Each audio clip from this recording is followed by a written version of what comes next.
thank you so much for joining. I'll just give a little bit of background on the project and the research, and then it'd be great to hear a bit from you about what waterorg is doing in the space, and also your role specifically. But I'll just start with the project. So the University of Technology Sydney is doing this project on behalf of USAID, and it's part of their Real Water program. So you may have heard of it, but it's their rural water research program. And this one specifically, I guess, is looking at how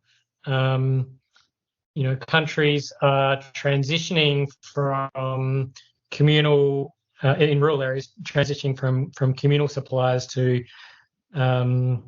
piped to household supplies. And it's looking at a few countries. Sort of the core countries are Zambia and Ghana and India. And I mean, India, of course, is a really interesting example with the JJM project. There's also 3 other countries we just looked at as positive outliers because they've performed, disproportionately well. When you look at their GDP, it might be relatively low, but they're progressing the piped household supplies really well, and that was Bhutan, Honduras, and Senegal. So they're kind of the positive outlier countries, but the main countries of focus are the India, Ghana, and Zambia. And so, the research is trying to understand what's helped those countries progress, and what are the enablers and the barriers and whatnot to the pipe supply. And so, we've it's probably a little ways away, but once the draft report's done and we've collected all the insights, we'd of course be very happy to share, just to make sure we've communicated correctly about the India story and what you've shared. It's probably a few months away, but anyway, that of course very happy to do that. And then today, we'll go for an hour.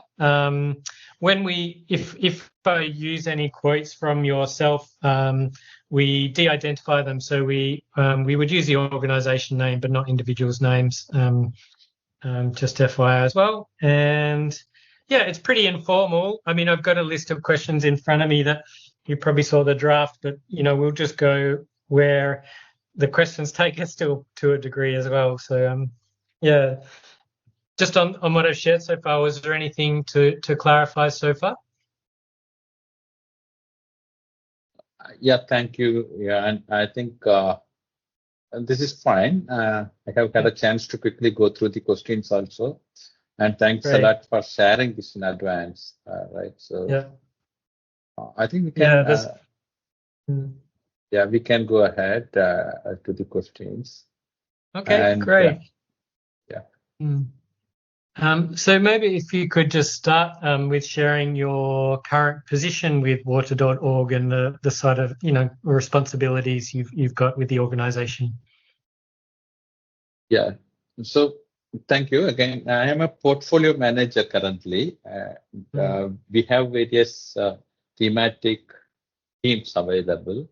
So we have financial institutions partnerships, a thematic area. So I am part of that team. We closely work with the microfinance institutions, banks, self-help group promoting institutions. So as you know, water.org, the core approach is to creating access to safe drinking water and improved sanitation facilities through microfinance. So the microfinance is key. So we work with financial institutions predominantly.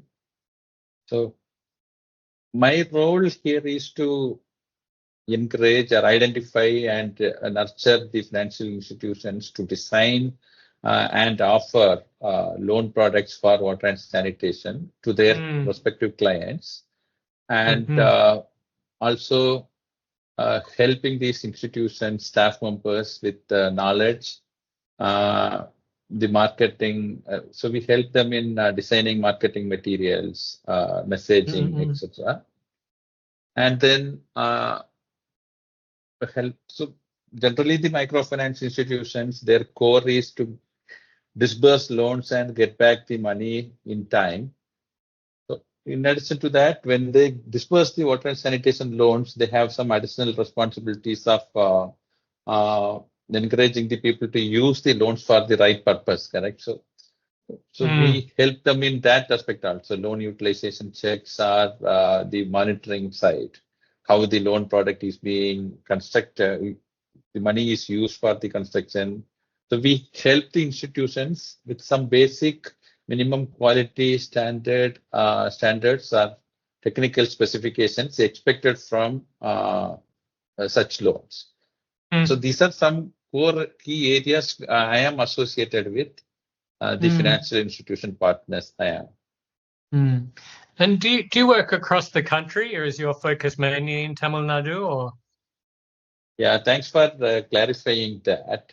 So we don't currently, actually our role is for South Asia, which includes Bangladesh and India, and there is no specific geography limitations or geography specific approaches.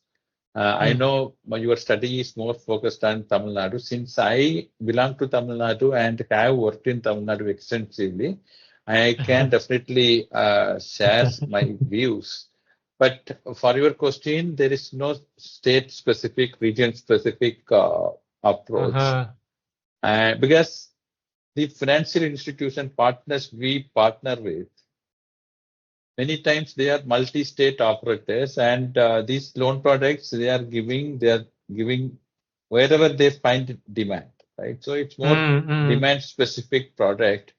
So there is no reason we limiting them to a specific geography. So wherever they get a demand for such loan products, they disperse the loan. That's the idea. So it's more of a multi-state operations. Got it. Thank you. So I guess, just in the case of Tamil Nadu, what are the changes that you've seen regarding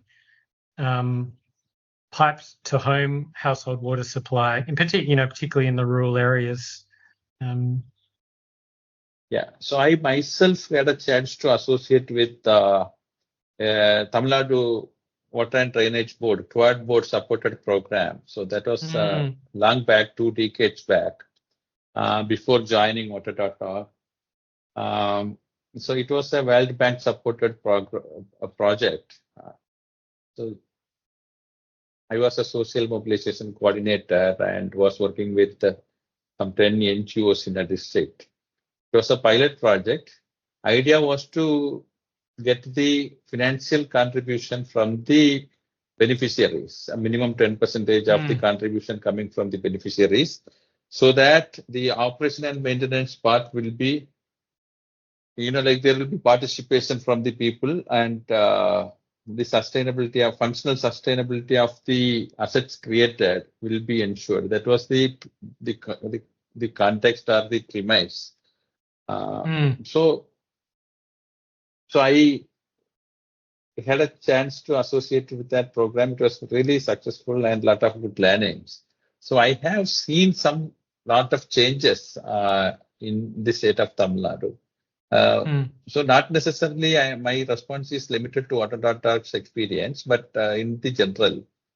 So during my early days, I remember in each village in rural setup, there would be a hand pump or a borewell. The government will install a hand pump borewell, and people go and take water from there, and it will be queue there, long queue sometimes. And some people who walk a lot, even sometimes more than a kilometer, to collect water from different sources also. So those were the days, I think 25, 30 years before. Then it has changed to another model where in each street in the rural areas, the local Gram Panchayat, that's the government, through various government schemes, have put ground level service reservoirs. They call it the GLSR.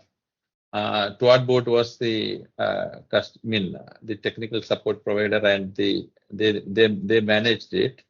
So the idea, so they put like 5,000 liters capacity storage tanks in the street, some like in a raised platform, and they put taps. So water will be pumped there, and people collect water from there. So this is the next evolution which I have seen. Then the third stage was big overhead tanks. So multi-habitations, multi-villages are covered under these schemes. So the government will construct huge like 200,000 capacity and 200,000 liters capacity overhead tanks. And from there, supply pipelines are extended to various villages, neighboring villages, 5-6 villages together, one overhead tanks. So these pipelines will be having, one or two taps, water delivery taps in each street, according to the population of that respective streets. Generally, one tap, one street, but if there are more households, two taps. So there also people, the water is not available every day or full 24/7. It will be released on a specific time. And during that time, if there is a village, like a portion of the village, 3 streets, 4 streets will get water at 8 a.m. The remaining streets will get water at 3 p.m., something like that. So the local panchayats, according to the water availability, will regulate the supply.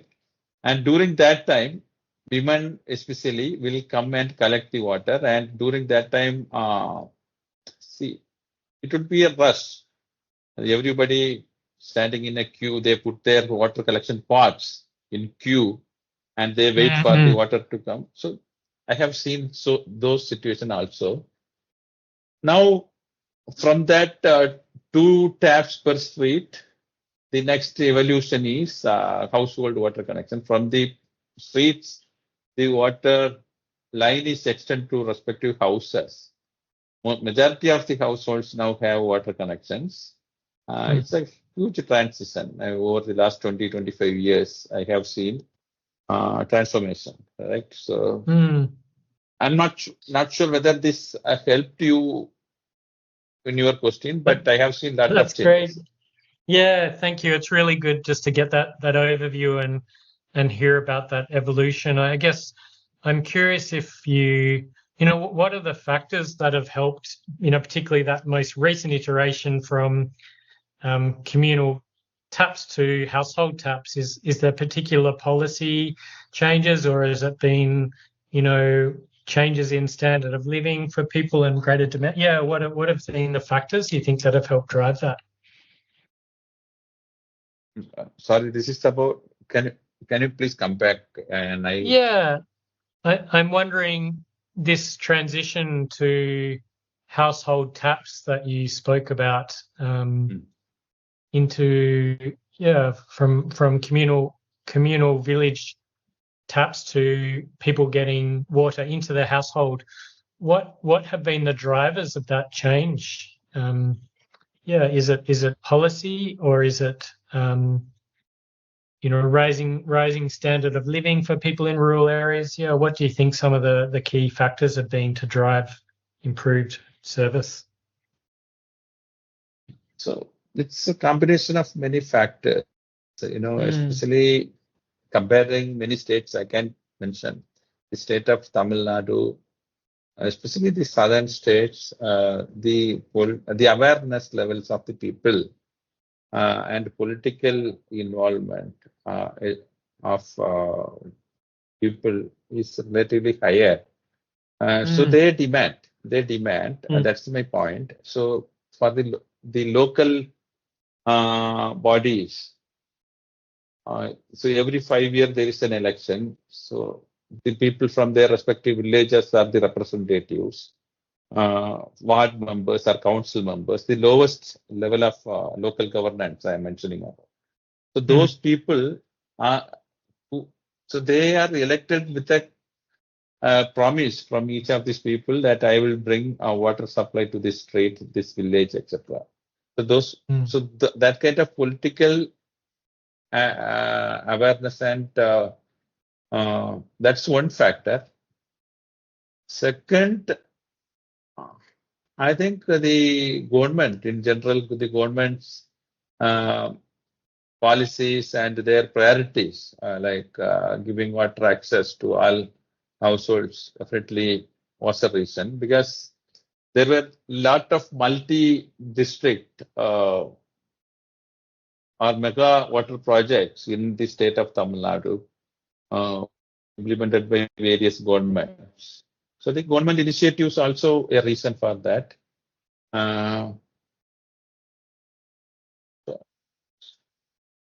I think there's a combination of awareness, priority of the government and the people's demand. Does it? Yeah. Does it helps your question? Yeah. Yeah, that's great. Thank you. Yeah, you've answered it very well. Thank you. And do you have any reflections on JJM, and has that changed anything significantly, or is it just, have you seen an increase? Yeah, actually, let's leave a more open question. What changes have you seen as a result of JJM? So this Jal Jeevan mission definitely has made significant changes across the country and even in the state of Tamil Nadu. Comparing, the state of Tamil Nadu was having good penetration even prior to 2019. Since 2019, this Jal Jeevan mission was implemented. However, now the overall push, the government machinery, the drive for giving water connections has drastically increased. I feel at least, like 75-80% of the households in most of the villages have access to, individual household connections, like functional household connections at their houses.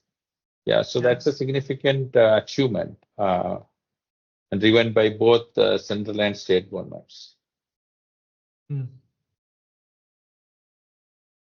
Well, okay. And how is waterorg interfacing with Jal Jeevan mission?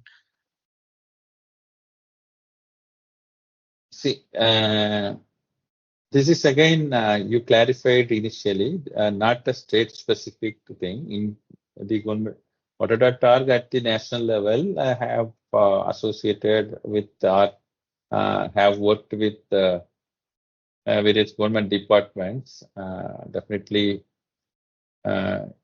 MTWS, now Jal Shakti. MTWS is Ministry of Drinking Water and Sanitation. Currently, it is named as Ministry of Jal Shakti. So we have associated, we have participated in various high-level meetings. Our senior executives have contributed. I can share with you one report, which we have captured where how water.org has contributed, where we have contributed in terms of policy tweakings. That'd be great. Yeah, I can share. It's a more comprehensive documentation, which is like a public document, which I can share with you. Yeah. So thank you. That'd be great. Yeah. So definitely, one area is the Department of Finance, Financial Services. We have, in fact, we have demonstrated through case studies, success stories that creating water and sanitation access through microfinance is a feasible, viable model to the senior government officials, and they have included what microfinancing for water and sanitation as a tool in like 2-3 areas in their policy notes. One national rural livelihood mission. So it is a livelihood mission, but water and sanitation can be financed. The bankers can finance for water and sanitation also. That is one thing we have influenced, if I can use the word. We have contributed there. Then the Reserve Bank of India has made some policy changes. So in general, all financial institutions have to lend minimum 40% of their amount, their portfolio for priority development projects or those priority areas highlighted by the Reserve Bank of India. So water and sanitation was not there initially. So waterorg has worked with various other stakeholders and also with the Reserve Bank of India to include water and sanitation as a priority sector within the priority sector lending guidelines, so that many bankers can consider financing for water and sanitation. So in these areas we have contributed definitely in the financing aspect for water and sanitation. Yeah. And what is that financing paying for? What is it the state level that's borrowing that for infrastructure, or is it more local level? Or yeah, thanks for asking that. It is not the infrastructure are generally funded by state and central government funding. For the state of Tamil Nadu, it is 50-50. Central and state shares for all Jal Jeevan related infrastructure creation projects.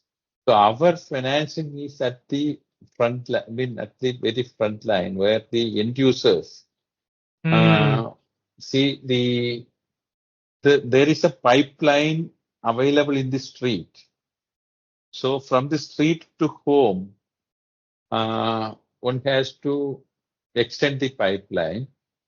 Although government is giving it free of cost, the loans, waterorg's partners, the financial institution partners, are offering a small ticket loan, maybe 7,000 rupees or 10,000, 15,000 rupees. So these loans are generally used to establish a storage facility or the expenses. So the government will provide the extension only up to the premises. From the premises to the home, like that extending pipeline expenses, labor charges, everything involves approximately 10,000 Indian rupees. 10,000 Indian rupees, maybe 150 USD approx. Yeah. So this money, people are not in a position to advance many times. So they can take a small loan from their self-help group or from their microfinance institution lenders. So this is where our role comes in. We try to address that, the barrier of accessing finance. Because this 15,000 lack of 15,000 rupees or 10,000 rupees can delay a family getting a safe drinking water at their home. So going back to your first question, I can add another dimension also. So when we started, waterorg has facilitated loans to water connection, correct? Now it has diversified.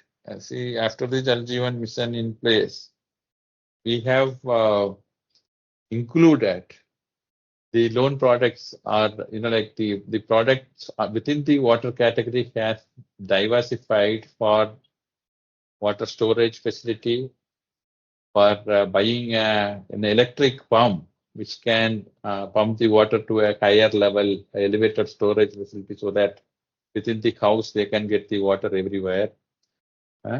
So for constructing an underground sump, all these aspects are in water quality, like buying and purchasing a water purifier. All these things are now diversified. Earlier we had only loans for water connection and maybe for bore well hand pumps. Now there is a diversified bucket of products within the water category. So this is a change after the Chelsea, maybe after 2017-18, which is happening. Yeah. Oh, that's great. That sounds like a significant win, getting the policy changed on that. Yes. Yeah. In that regards, I mean, are there any particular policy gaps that have made progressing piped water supplies difficult? So, yeah, I guess. Honestly, yeah, I don't find immediately any such thing forbidding or delaying the water connections. From the front line, from the household level angle, I made that comment. From the infrastructure, I am unaware. I am unable to comment on that. Creating the infrastructure, etc. Some big schemes, some major schemes are multi-state. For example, between Tamil Nadu and state of Karnataka, or between state of Tamil Nadu and state of Kerala, the neighboring states. Tamil Nadu is a lower riparian state, so we get water from the dam or the river waters from whose catchment areas are in the other states, correct? So there are some interstate disputes. All these things are available. Sometimes water is not flowing perennially, which is affecting the water availability throughout the year. So those aspects definitely have impacted or slowed down the universal coverage for our 24-hour supply of water connections. But those are the very macro level, correct? Legal disputes, the union government interventions, all these things, multi-state issues. But from the front line, from the end user's point of view, wherever the access is available, creating access, we don't find any challenges. Yeah. That's great. Thank you. So it sounds like, the upstream, challenges with water resource management and, availability in the first place, and then water sharing between the states is one of the challenges, I guess, for the viability of regular household water supply. Would that be correct? Yes. Yeah. So we can mention so, because availability of the water for the other state also is a challenge. Like for example, the city of Bangalore was under a huge water scarcity few weeks back. So they will prioritize the home state. So it's a huge challenge. It's a huge challenge between states. How we are actually sharing the available resource in a more optimal way. So, yeah. Yeah. I've spent a little bit of time in Tamil Nadu and only Bangalore once, but I remember that was such a big topic for everyone. It was getting very heated, I guess, in terms of at that point in time. Yeah. I'm curious, with the judge of emission and probably water more generally, we have all these different levels of government, from federal to state to district, and then down to the grand panchayat as well. How Yeah, do you have any comments on alignment between those different levels and how things are communicated or moved from top down or vice versa from bottom up? Regarding piped water supply. And I know you pointed to some of that already when we first started. You were speaking that, well, people are becoming more politically active and that's sort of going up through government to prioritise water. But I guess if you've got any comments on how the different levels of government communicate and collaborate to help make piped water supply a reality or not. Yeah, some of the challenges of that communication and collaboration too. Yeah. So I think in general, the various structures or the various levels of the governments are aligned. Definitely, they are aligned with the objective of universal access to water, household water connection. Maybe in certain, again, I'm not sure whether this can go into the report, but sometimes, like the release of the money, the on-time release of funding to the various, maybe from central government to the state and within the state, from the state exchequer to the districts, because the priorities may change at a given time. So that can be an issue in slowing down. Other than that, I don't think in principle, all the parties are aligned with the mission of Jal Jeevan. Yeah.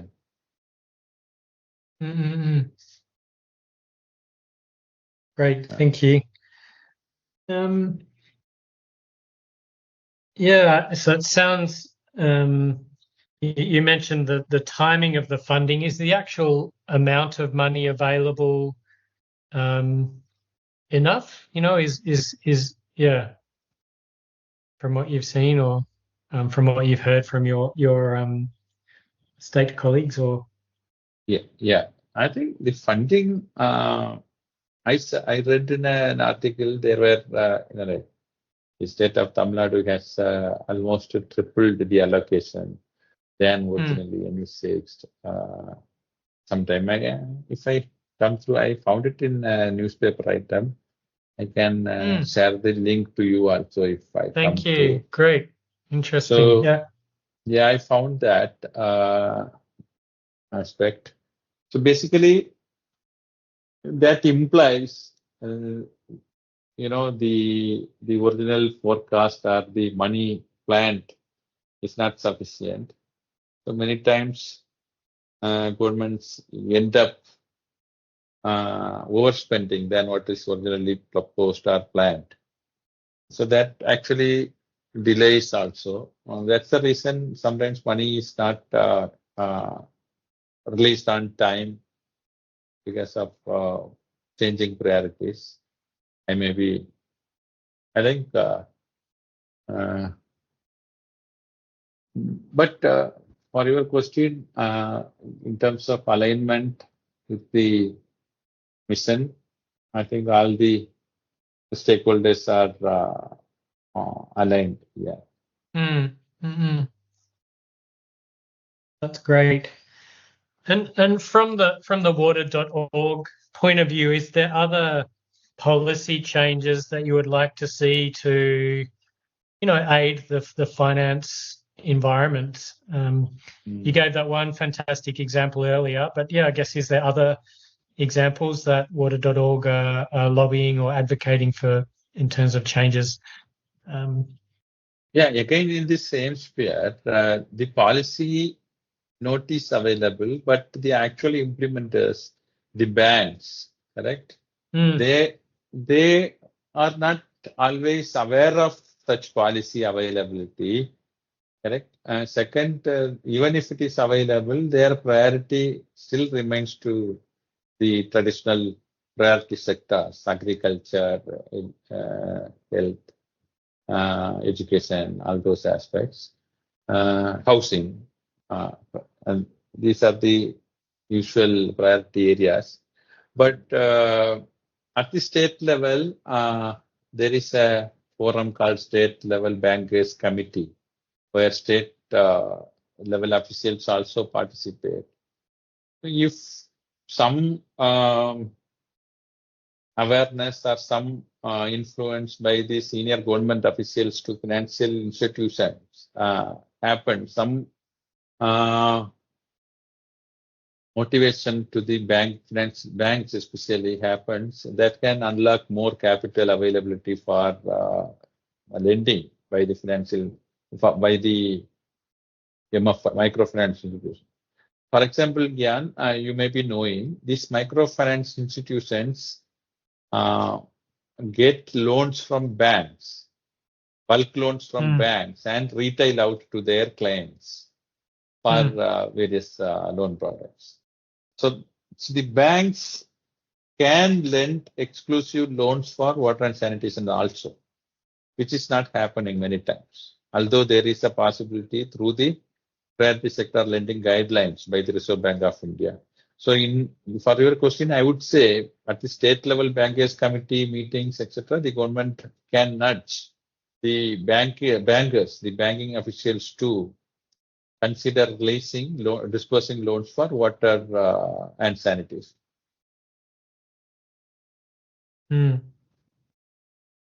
That's great. Thank you.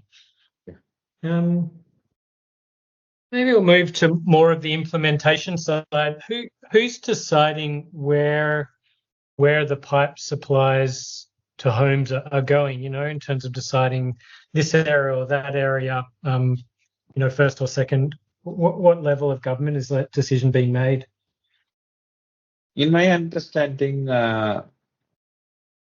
it's predominantly the primary role is with the Gram Panchayats, the lowest level of administration. Second, there is an influential role played by the implementing agency, which is in many times TWAD board, Tamil Nadu Water Supply and Drainage Board. So two things happens. One is technical feasibility. So because people can demand the infrastructure to happen at their village or at nearby their areas, but within the most feasibility with regard to the less budget and technicalities. For example, water source is in a different place and the pumping station is in a different place and the overhead tank is in a different place. So it's more of a design aspect to be designed by the TWAD board engineers plus Gram Panchayat. People will always prefer to have that in their neighborhood, the water. So in my view, it is Gram Panchayat and the technical service provider who is the TWAD board in Tamil Nadu. Decides the locations. Okay. That's great. Yeah. And is there any difference you've seen in how pipe supplies are implemented under Jal Jeevan compared to other models, I guess, that TWAD or others are implementing? What are some of the key differences that you've seen? So,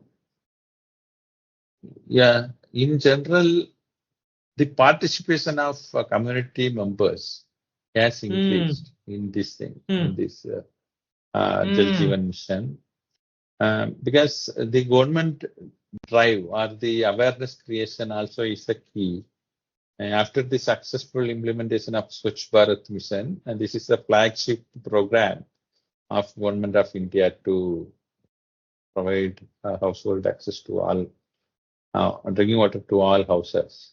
So that itself has created a buzz among all, district level government officials, etc. So that awareness level has definitely changed. Point number one. Within the official system, within the official system and the elected representatives. Second, the community participation and ownership. Definitely within the Jal Jeevan Mission, there are more provisions or more features to involve the local communities in the decision-making process or even in the operation and maintenance in some cases. I think these are the three areas: so operation and maintenance, awareness, and community participation are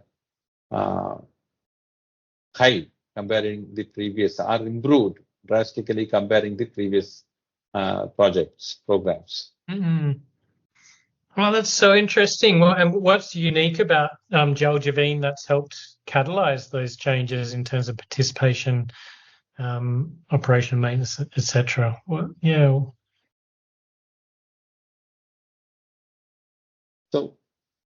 So I remember I mentioned this. There was a project funded by World Bank in which I involved. I mentioned about that initially. Water sector projects. Or the name of the project was Rajiv Gandhi National Drinking Water Mission. So there, under that scheme, it was an attempted plan to get financial contribution from the people. It was successful in many geographies, many districts. But the level of awareness or the buzz created around Jal Jeevan Mission has definitely activated or electrified the government system, which is very key. Government system includes the district collector to the TWAD board officials to the rural development officials. It's a combination of various departments within the system that get activated. Also, immediately a simultaneous development happens across the state. So otherwise, it will be here and there selected pockets based on the drive of a specific official. But in this case, it was more of a wider drive from the central government also, which contributed in driving these, whichever I said, like operation and maintenance or community participation. So the key is the officials who get electrified by this project, charged by this project, who includes or who involves all the stakeholders at the required times. Correct? I'm not sure whether I responded to you fully. Yeah, no, that's great.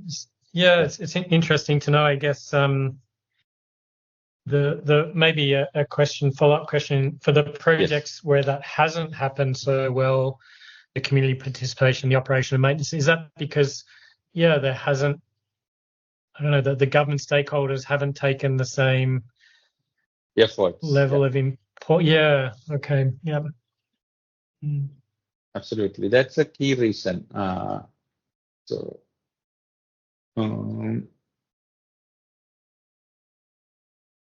And in some places, if I can add another dimension, the caste factors also plays. So in state like Tamil Nadu, there's some, bulk people in India, there is a cultural system like a caste system. So you may not be familiar, but could have read. So every village there will be some various caste of people living. So during that time, what happens? Some so-called dominant people may not like the underprivileged or the so-called lower cost. I am not subscribing any of these thoughts, but this is something happening, correct? To come into the decision-making process, etc. During that, in such situations also, the government officials will have to, complete the project or to achieve the targets. What they have to do, they will go ahead without the deserving involvement from the communities to avoid any controversies or to avoid some, issues. They will go with very lesser participation or with no participation in some cases. Such situations can also arise, but this is not very general across the state. In some pockets, yeah. So it's more of a social, cultural issue. So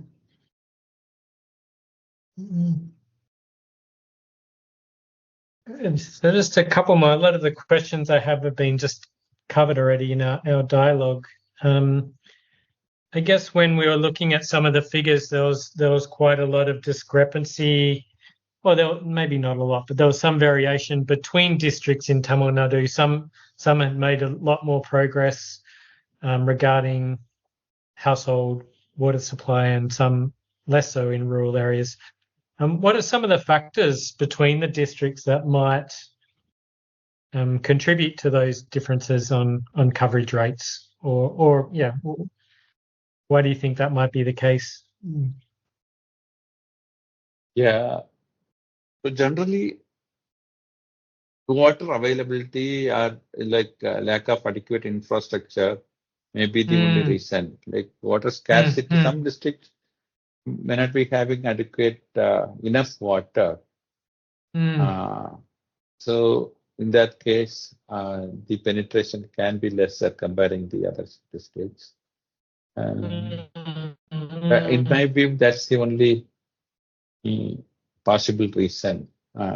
Yes. Yeah.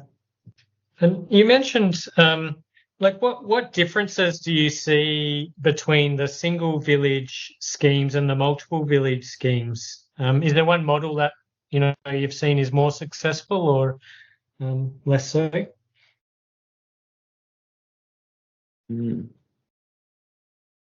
So the multiple village schemes generally are designed when some villages not having adequate water source, and to right, and to maybe reduce the budget, the spending, correct? So when a source is found, a good source, water source is found, maybe at the river bank or at the so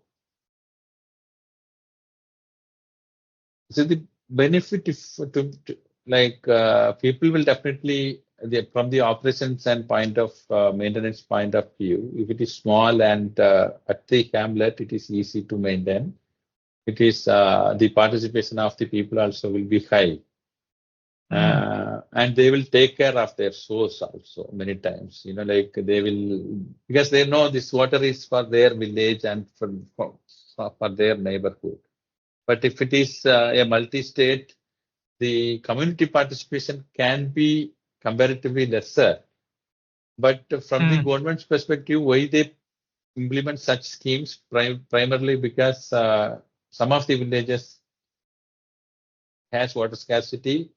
Second, from the budget angle also, when you implement when you pump water from a single major source, the cost of pumping water will be significantly lesser considering the other aspects. So it's more of a technical and financial aspect, I think. Okay, that's great. Thank you for clarifying that. You touched that the participation of communities, households was higher in Jal Jeevan Mission. Could you maybe outline, what are the responsibilities of the user? A, I guess when a new scheme is implemented, and B, the ongoing operation, maintenance, responsibilities, etc.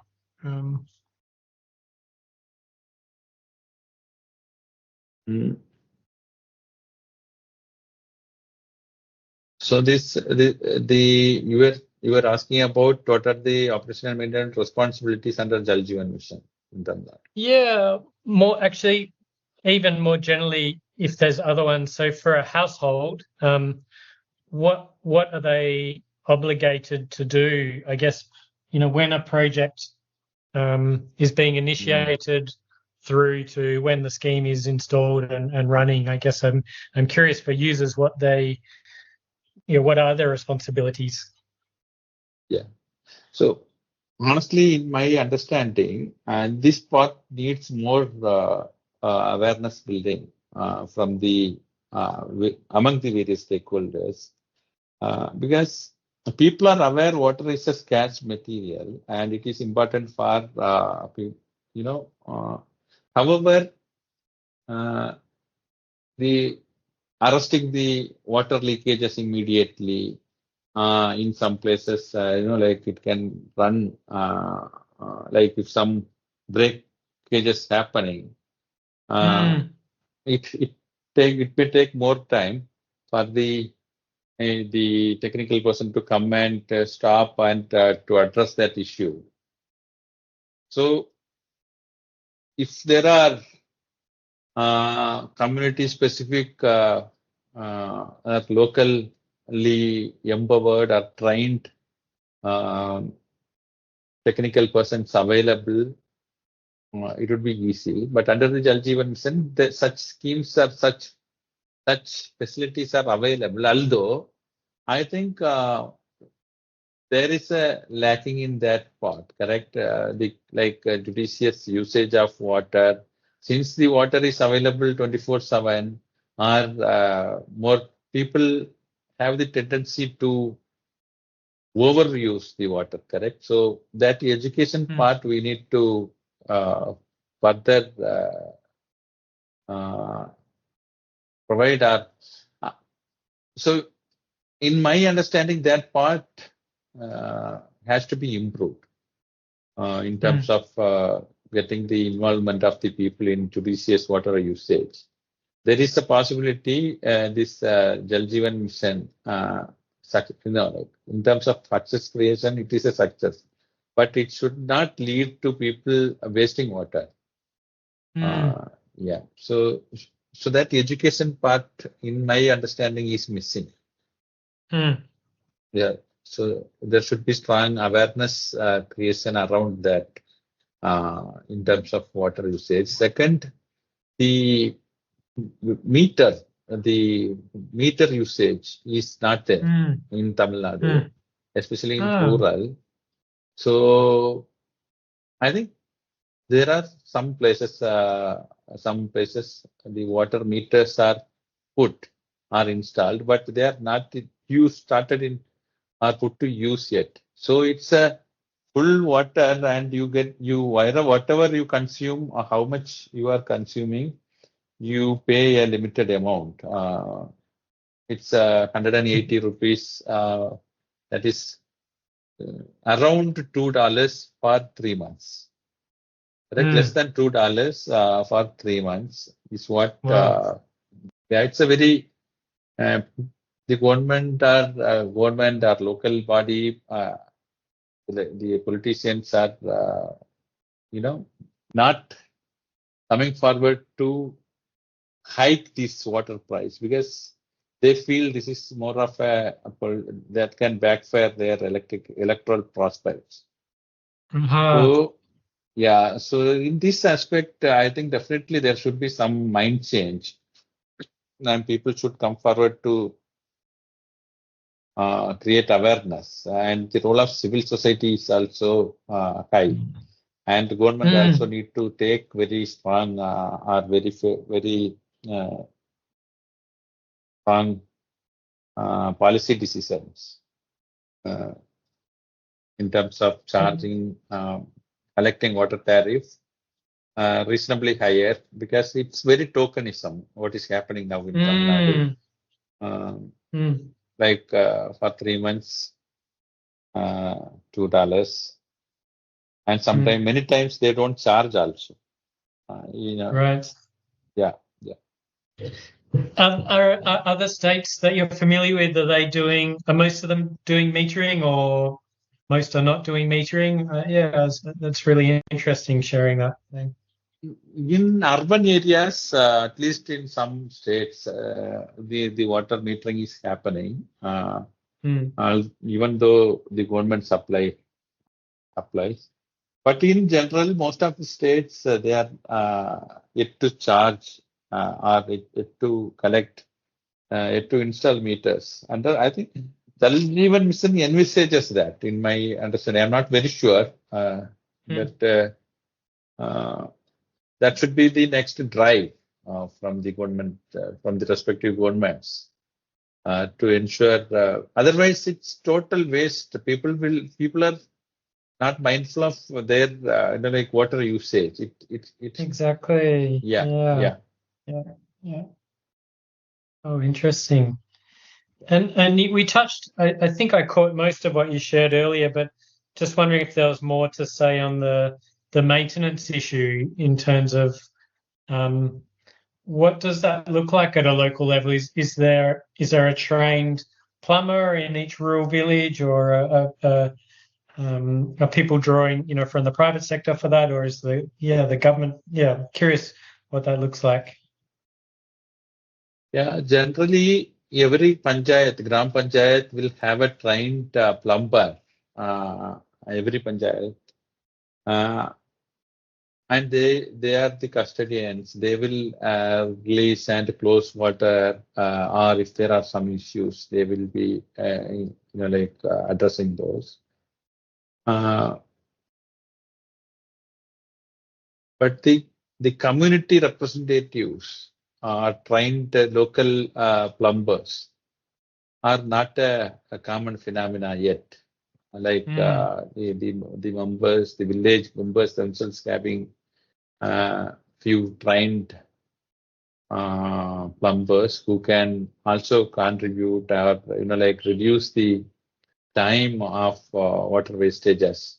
If some breakages happens, or if some issues to be addressed, relying on gram panchayat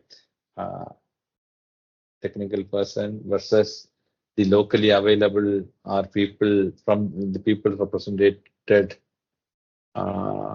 technical person would be useful, correct, more useful.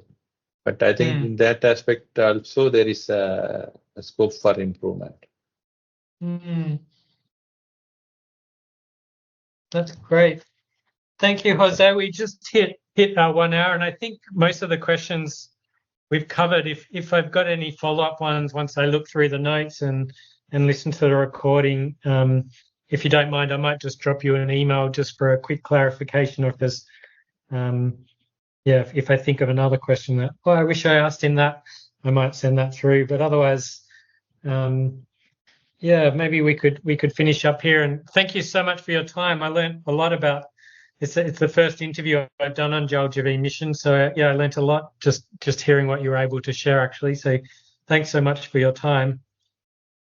Yeah, thank you. My pleasure, Jan. And if this was some help for you, I'm really happy.